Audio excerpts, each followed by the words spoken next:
welcome to the first ever episode of the LGR Movie Podcast. I'm Joel. I'm Alex. I'm Max. I'm Mel. And something that we're always going to do on this show is we're going to discuss a brand new release that's either on DVD or out in the cinema, and one of us won't have seen the film. We're going to talk about it, and at the end of the episode we're going to see whether they want to. And the film that we're discussing today is Alien Covenant, which has just come out on DVD. And Mel, you haven't seen this film. I have not. Are you an Alien fan? Yes. Do you have any opinions about this film before you've seen it? Are you excited? Worried? I would say, yeah, from the trailer, looks really good. Okay. It looks like it's actually better than Prometheus, so that's kind of why I'm a bit more interested now. Because Prometheus did let me down a bit. But yeah, this looks like it's going to be really good, so we'll see what happens once I've heard you all talk about it. Okay. Max, I know you have opinions. I think it's all right. it's okay. It's got a lot of issues. But as I quite like the fact that I like it for the reason that most people don't like it. That it tries to explain rather eloquently why the aliens kind of appear in the original films. Right. And I like it for that. I don't like it because they have characters in there that seem to only drive towards David, which is played by whose name I forget now. Michael Fassbender. There you go. And they make some pretty silly decisions. Okay. Yeah. Overall, though, better than Prometheus? Yeah, I think so. Alex? I'm a bit at the opposite end of the scale to Max. I find that the things that Covenant explores and the answers that it tries to give for the alien universe that we've seen questions posed towards in the previous films are kind of either underwhelming or also things that I didn't want to know the answer to. Right. I find that one of the biggest draws of the first two Alien films, at least, and the kind of original franchise, is that we don't know everything. We don't know anything, in fact. You know, LV-426 is there. We don't know why. The ship's there. We don't know why. The eggs are there. We don't know why. And now it's kind of seeming like there's going to be another film after this as well, and it seems to be answering... Three. Potentially. It seems to be answering one question after the other, which just demystifies the entire creature itself, which isn't what makes me like the franchise so much. Okay. And do you think it fits in with the original films? No. Okay. In terms of tonally, visually? Thematically, I think it seems to be that Max mentioned David, and David, having been in Prometheus, also comes into contact with Walter, who is a later version of his android creation. Right. And it begins to follow a lot of themes about creation, who can be a creator, who can create, what can you create, and humanity as creator or as creation, kind of exploring powers of God, status of God, and if it's right or not to be a god. Okay. Which I think are interesting themes, but then it seems like the alien concept, like the xenomorph itself, is just crowbarred in there to fit it. Right. It's literally... How do you crowbar a xenomorph? Spoiler-free for now, but that's... Yeah, we'll start talking about spoilers in depth in about 5 to 10 minutes, just to warn you guys in advance. Max, now that we've gone over the big themes, do you want to tell us what actually, spoiler-free premise, what actually happens to begin with? What's the setup? Setup is that you have a group of colonists or group of crew who are transporting 20,000 odd colonists and embryos to a new home 7 years out from Earth, I believe it is, if that's where they even started from.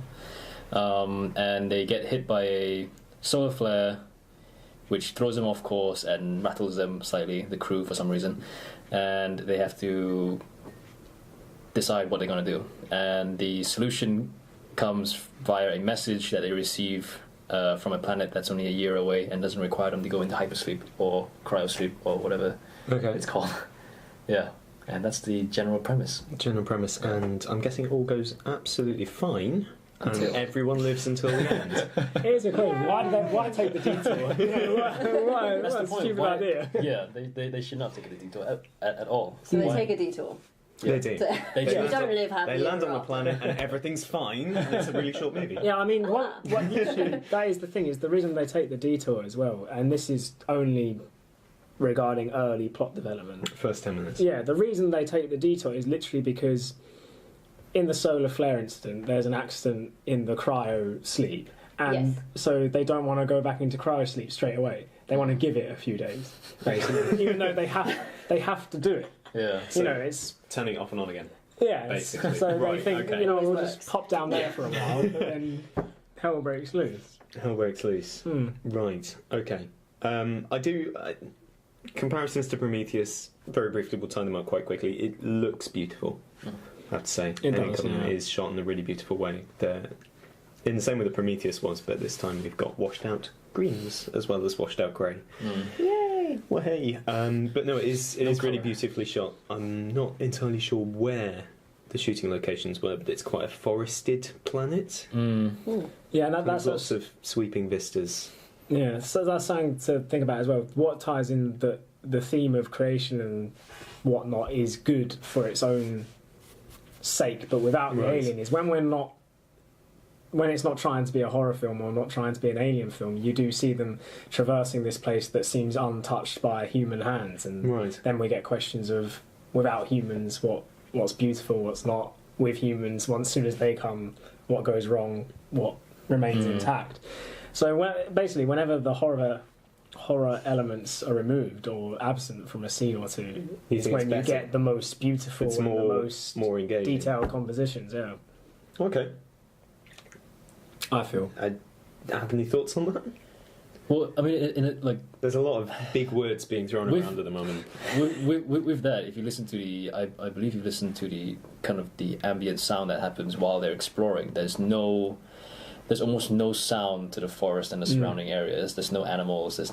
So there is that kind of underlying, even though it looks pristine and beautiful and almost sort of Adam and Eve planet, like a blank slate. Still quite eerie. There's still this underlying thing that something is not quite right because there's no animals. It's quite a cool setup.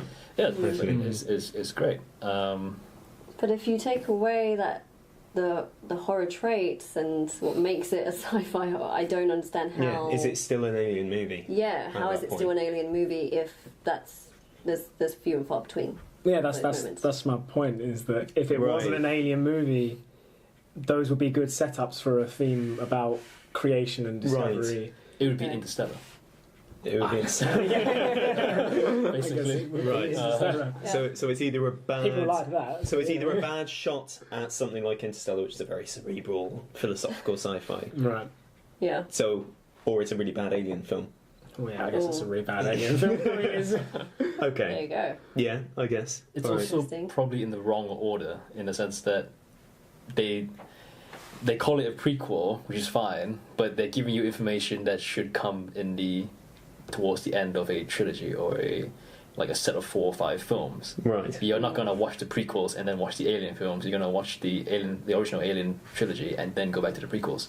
In the Right. sense of that, you want to maintain that original kind of unknown factor Okay. that the originals provide. So in that sense, it seems a bit kind of reversed in terms of what you reveal to the audience and what you don't reveal to the audience. Okay. Yeah. So, Right.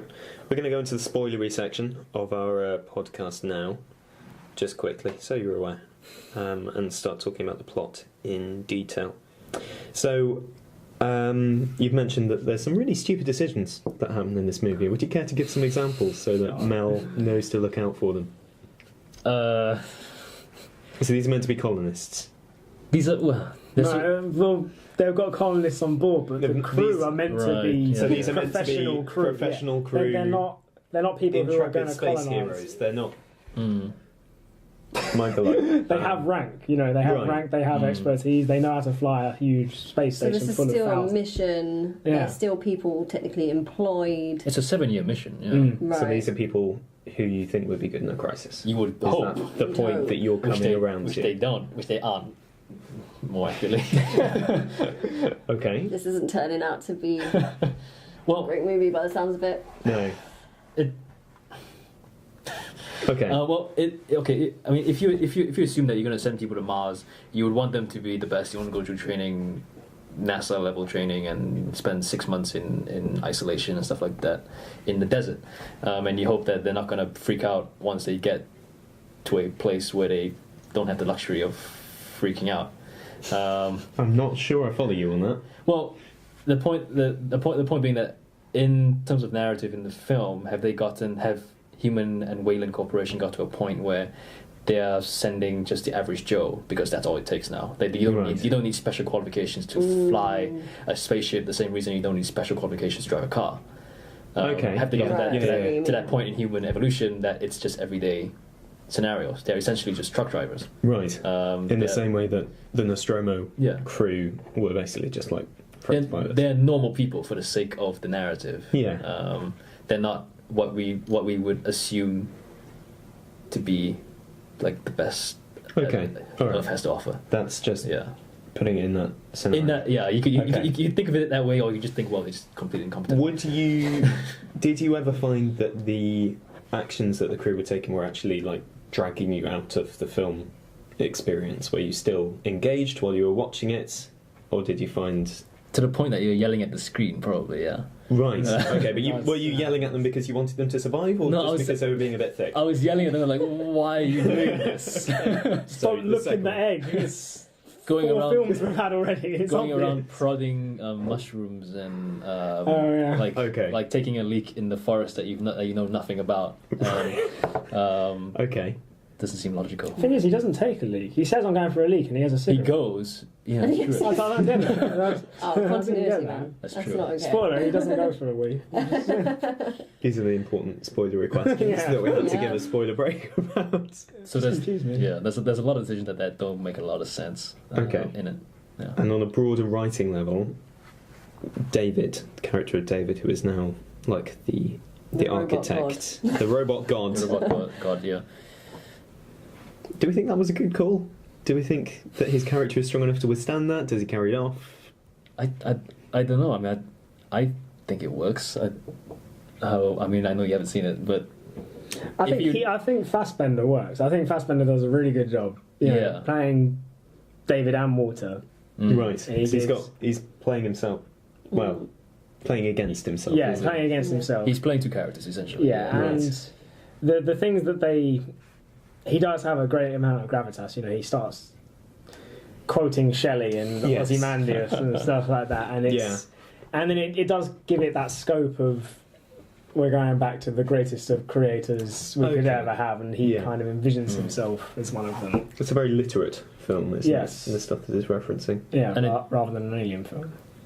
Okay, what did you think of David in Prometheus when you saw Prometheus? Oh.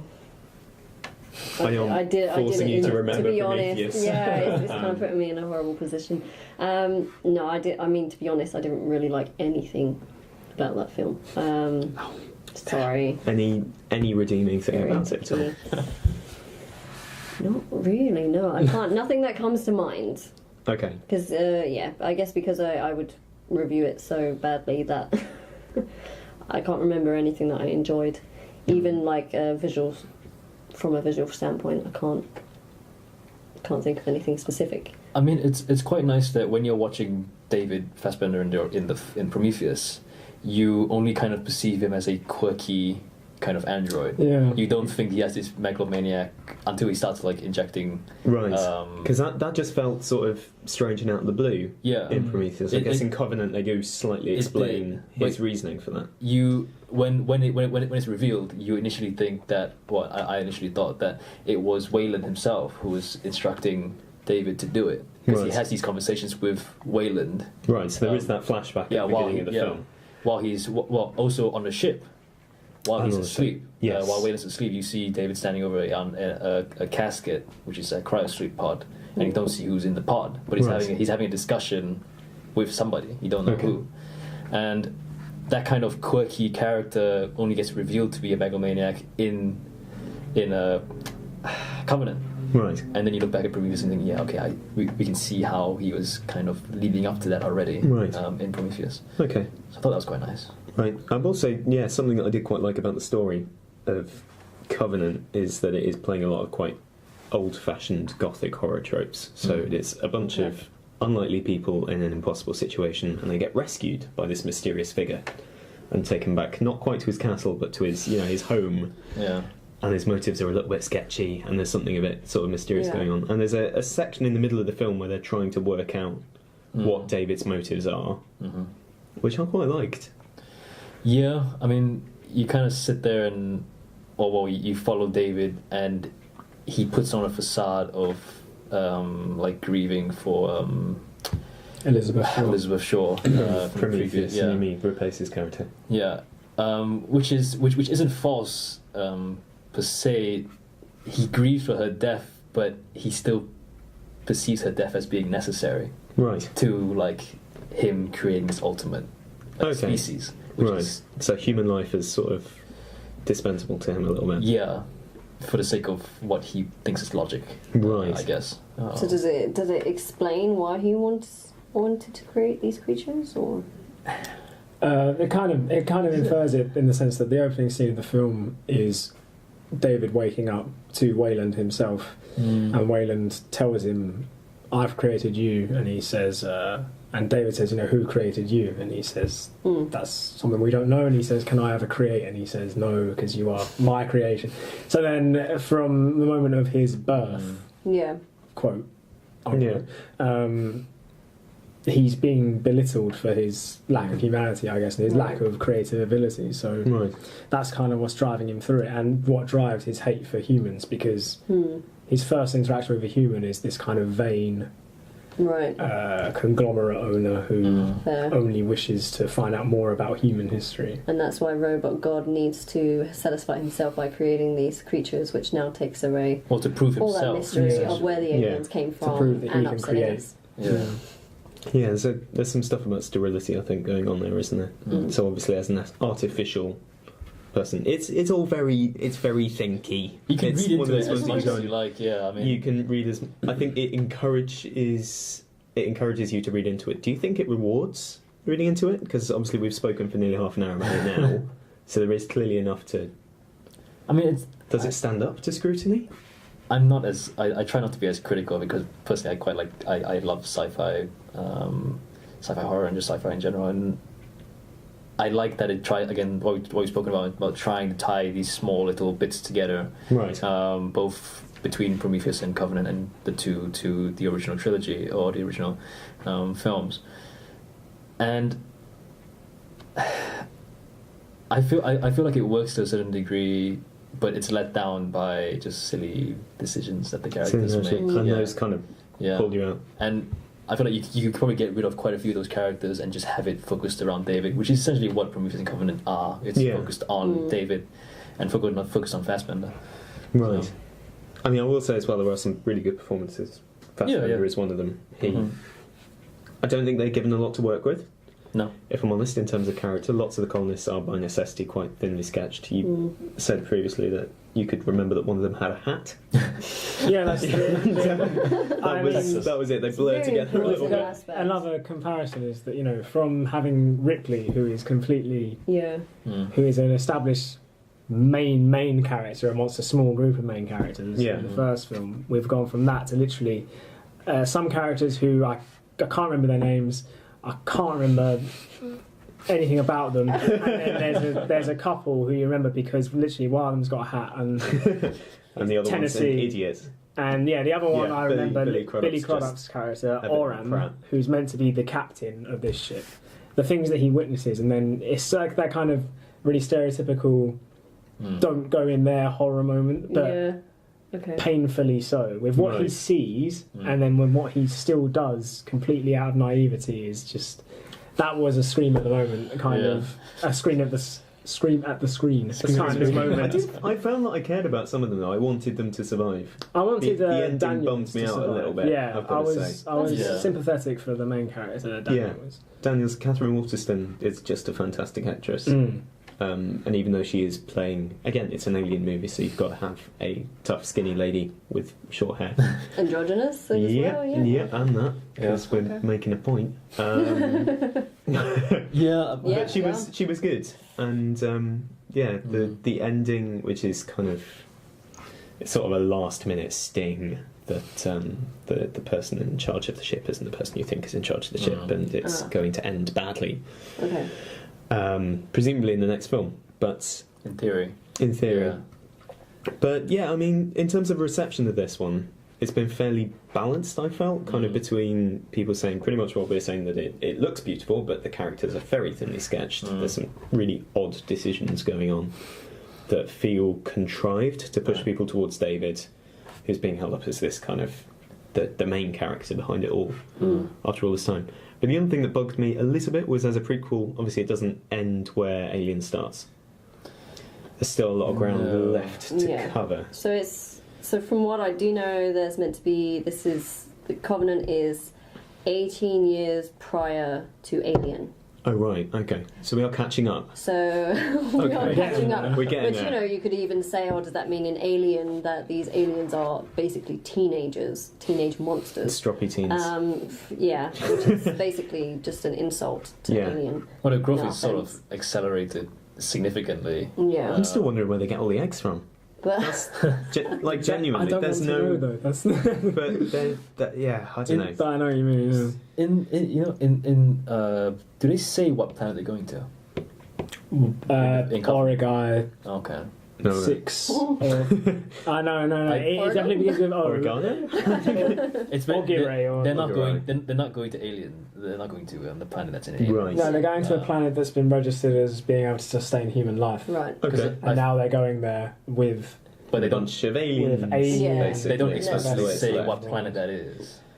No, they There- haven't said. I mean, there is meant to be a few more installments. Yeah, this is the thing. Do we think there Over should the be next- any more instalments? Well- Is Covenant a good place for this part of the story to end, or Just theorizing, I'd like to see theorizing that Michael Fassbender, spoiler, is on the ship and Right. control the ship, and they're heading to what's going to be aliens, in the colony that is aliens. Oh, right. And he he lands. Lets it kind of grow and build, and then it spreads, and then you have the story of Newt, and you follow Right. Newt as the character leading up to when Ripley arrives, and I mean, fourth film you have the alien that was ejected out of the cargo hold Yes.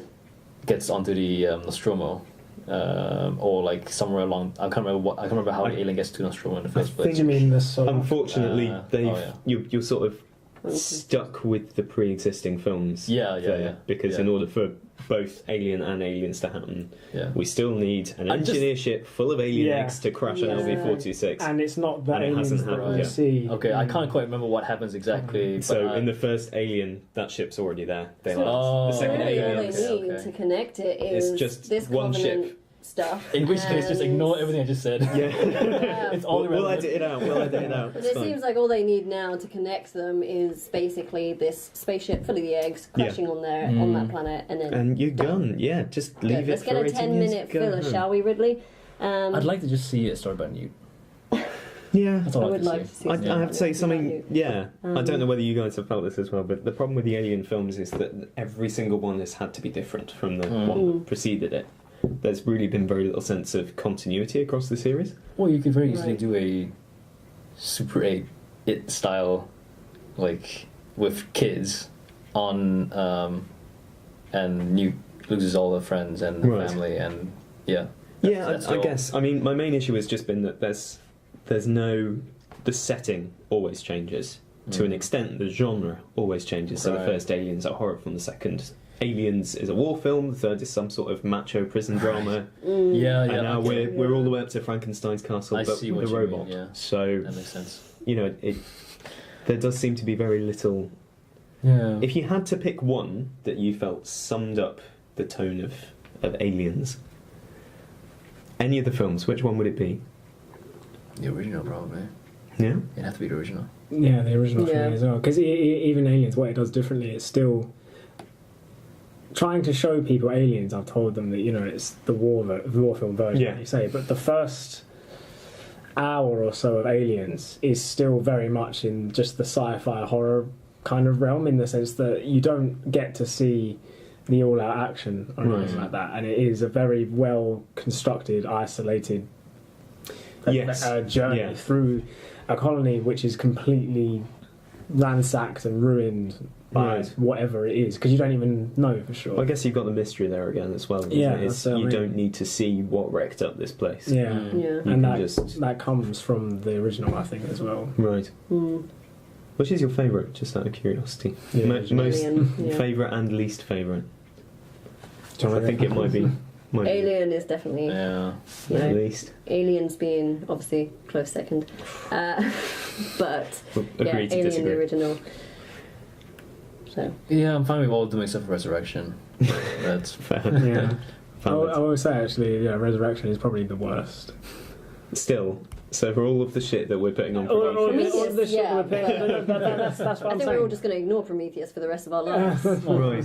Do we think that Sorry. technically speaking, it is an alien film? That's what I want to say is that yeah, despite I think it's a bad alien film, But is but it I think a trying kind to be? of the philosophical and creationist themes are great. They're just in the wrong film. So as an alien film, it's not great, right. Right, but Mm. as a it's got standalone. some really good things to explore in it. I Okay. think. Like you talk about, so many films do it, obviously, but the question of creation between robots and humans, you know, what's the Right. difference? I mean, with Blade Runner coming out as well, we've got who's a replicant, who's not, Yeah. who can be a replicant, who can't, We'll come on to that in a couple of weeks. etc., etc. Yeah. But I just don't think it fits with the alien mystique, because that's what Right. Alien is all about, is mystique. And then in this film, we're throwing, I mean, there's Loads of literally clarity an at it. alien in full daylight. Yeah. You know, Mm. in Yeah. this one, and it's kind of underwhelming. yeah. So I don't think it's the worst. I think Resurrection is the worst. I just don't think it Okay. delivers very well at all as an alien film. Okay, what redeeming bits are there about this film? Like you Because I say, feel like we've laid a lot of shit on it. yeah. Sorry. It's alright. The world building, like you say, like that planet is a serene. Yeah. So for a while, it does have its own mystique as well, in the sense Yeah. that why is it so quiet? Why is it so perfect? And Right. why are there these spores? And there are genuine moments of suspense, aren't there? Yeah, begin with. there are brief moments of suspense where it does feel like it could rank up the tension when things first start going wrong, as someone's infected by the spores on the planet. But then it kind of gives it away too soon, I think, because it has 5 minutes of building tension, which are great. But then once that tension is released, that's all of the tension released. Mm. We see an alien, people start dying, Yeah. and from then on, it's when we know what we're up against, Yeah, so we're not scared of whatever we've it could lost be. all the mystery. Yeah. Mm. We've Yeah, seen the doesn't- monster, and that's it. Go home. Yeah. Film over. It never Yeah. quite catches up to itself. Well, probably like I think you mentioned before, when they land on the planet, and that kind of initial couple of sequences in those scenes are probably the best part of it. Yeah, just another really brief moment that I really liked that really reminded me of the first one was there's an early scene with Tennessee and Daniel, so cowboy hat guy and the main woman. character. Yeah. And they just go into the terraforming bay, and there's these huge trucks and stuff for terraforming, believe it or not. And Conveniently built by Cat. what? The company. Caterpillar. Yeah. Oh right, yeah, Yeah, it's a little bit of product placement. Yeah. yeah. And Oh, right, yeah. but then what they do is they just go about their kind of like we were saying about how they are a crew. Right. They go about the room with their knowledge and expertise. They kind of test the systems, they crank it up, and Yeah. that's what's so good in the Nostromo in the original. You see them in their dynamics, Yeah. the dynamics of the crew and stuff. So we start to get some kind of feel about what's going to be disrupted. So you get an and idea more of world building. what their daily routine Yeah. is like. Just helps you Yeah, and it also sets immerse up. into the world. It also sets up because the terraforming and the cat diggers, funny enough, are used at the end of the film Yeah. to save the day, pretty much. Yeah. But yeah, that bit Yeah, was nice. caterpillar. That was a nice, Yeah. It's just more of that. just really, a nice I bit of guess. development rather Yeah. than throwing it straight into a 5-minute build-up. I after think. that. Would it be fair to say that there are signs of a really fantastic environment there? There's almost like a better movie that there's hints of Yes, here and there. But definitely. it's almost worth watching for just for those little Yeah. And like- moments where the crew work together, where you get an idea of this used future Mm. Mhm. that people Yes, live there. used future. That's definitely You know, like a it's lived-in nice. future as Yeah. well. Lived-in future on the ship and a kind of otherworldly place that is there to be explored and that could be explored Yeah. in a great way. Yeah, I like that. Any final thoughts then? should Mel watch this movie? Mel, do you want to watch this movie based on everything? I'm not that we said? convinced. 6 of one, half a dozen of the other. Surely. I'm really not convinced. So I was really excited when I saw the trailer. It seemed like it was actually going to be really good, and they were going to put it off and pull me back in. But I'm definitely not convinced. It just sounds like now I feel like it's just a summary of all of those magnificent alien films where we had all these like alien creatures that just came out of nowhere, who lived in space, and we went and interrupted their territory. Now I find out that it's just because of a robot god or a robot with a god complex who we created, so therefore the aliens actually come from us. So again, it just brings it all back to humanity, and nothing is out there. Well, We put it there. I guess it's not an alien that's actually another anymore, good is point it? for It's just it. like a stroppy kid. That's what basically. it feels like now. Now that you've explained it a bit more, I'm just like, okay, yeah, I'll wait till Netflix. but it kind of forms it Other as streaming services as are a, available. as a nice little like Jurassic Park style. No, Man create, no, it doesn't. No. Man, wait. Man creates. You mean life finds a way? God creates dinosaur. Dinosaur dies. No, Man, Well, no, you get this it's- completely You're wrong. getting it wrong. the whole circular like No. thing. Because No, No. no, it doesn't. I guess the main thing. So it's God create dinosaurs.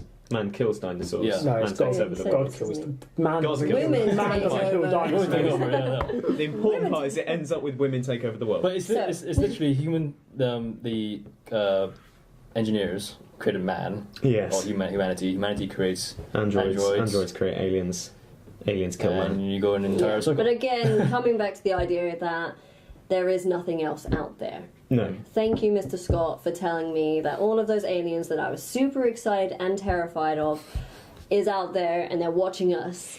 Now I know it's just because of a robot we created, went a bit crazy and wanted to have his own creations. It does reduce the scale Thanks. of it It does. because I like. Well, it's the mystique is gone. Yeah, because really, I like isn't it? that They're something basically a has just stroppy evolved grandkid. that way. Yeah. Something. So I'm Yeah. saying now they get to Alien 18 years later as a teenager and they're just super angry all the time. It's not a lot of phase, angst. Ripley. So Anyway, no, I don't really. You don't- you're not gonna check it not out. that interested anymore. I I'll just keep to my normal. I don't blame you. It's fine. It's okay. We've just I'm not- shit all over Max, Max's you've been film. outrighted. I'll Yeah, be one the chance mediator. to defend this. I'll be the mediator. Go on, I'm not going to be convince super, me. I'm not going to be super critical. No, I'm not going to convince you to watch it. That's the entire point of the show, but I think you should watch it if you enjoy kind of like Alex said, if you enjoy building kind of additions to that lore and additions to that kind of world, then definitely watch it. I think it's got good points, it's got bad points, but it's not gonna. I don't think it's gonna make you walk out of cinema. Hopefully, or no. you may yell at It's watchable. you You may- will sit yeah. down, you will be engaged. you may yell at the screen a little bit, fine, but you're not gonna walk out. I don't think. I hope not. I think it's one of those films that's fine until you think about it. So if you watch it, you will probably enjoy it, but you may have to turn your brain off a little bit. Because if you overthink it, it might. Yeah. It doesn't stand up to that. Mm. Or if they just separated the whole new installment, Yeah, made it a separate movie, then that might be good. you know, start with Prometheus, go on to that, and it be connected to the alien world. Doesn't necessarily have to be the Just same. new creatures, to be honest, would be nice as well. I think the issue was, for me, I knew it was going to end up with a xenomorph was going to have to pop up at some point. Mm. And Just waiting for it. yeah, and not in a fun way. Mm. Any last thoughts? Just Play Alien. Just don't Isolation look instead. inside. Yeah. Just don't look inside the egg. Yeah. I mean, it's There's that scene, isn't it? It's Captain it's Oram. perfectly safe. Captain Oram sees David, finds David's Yeah, scheme, yeah. and then follows David into a room full of eggs. And one of them opens, and David says it's perfectly safe. This is a man who he's just seen Like murdered someone. sympathising with an alien. And he just agrees and goes, yeah, okay. And Sure, yeah, that's great. I mean, Okay. yeah. Like, let's split up. Yeah. Yeah. That sort of thing. I was trying to think of a Captain Oram pun. Never split up. Captain or... No, never mind. There's going to be so much editing to do on this episode. All right. Okay. All right. Well, we'll be back at some point with our next episode. We'll be talking about Kingsman, the Golden Circle. Sorry we haven't convinced you on this one, but It's alright. you haven't seen Kingsman either, so Nope. we will We will try and convince we'll you. have Challenge another me on go. that. We'll have another go next time. Thanks for listening. Bye bye. Bye. Toodles. Thanks.